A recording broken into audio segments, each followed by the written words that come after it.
Ils l'ont humiliée. Mila Jasmine piégée dans Complément d'enquête.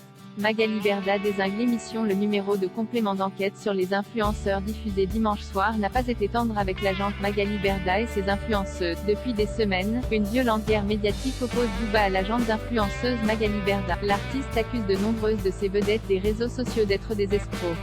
C'était aussi le sujet du numéro « Arnaque, fric et politique, le vrai business des influenceurs » de Complément d'enquête diffusé sur France 2 dimanche soir. L'émission était, en effet, principalement orientée autour des activités de Magali Berda et de son entreprise, Shona Even. Le public de l'émission a pu voir les arnaques de Magali Berda et de ses influenceuses être exposées au grand jour.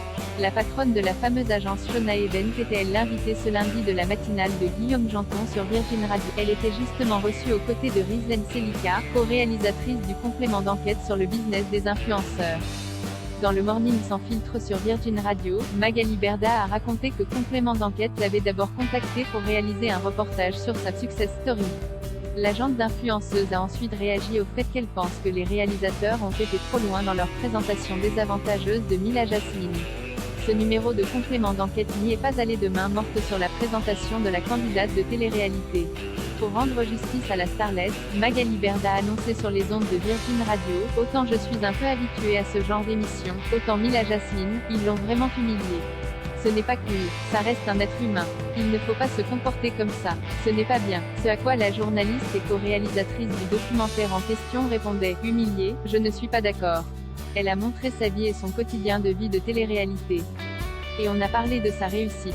On n'a pas édulcoré ce point-là, mais on ne pouvait pas passer à côté d'une dérive qui est claire et nette, le placement de produits.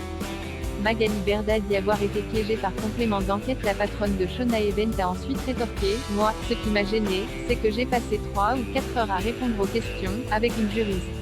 On a expliqué tout ce qui a été mis en place par Shona Even, pour contrôler. La juriste est même venue vous expliquer la grille de vérification d'un site. Dès qu'il y a des dérives, nous devons réagir directement, a poursuivi Magali Berda, avant de lancer « Tout ça, ça n'a pas été montré. C'est là où je me suis sentie piégée.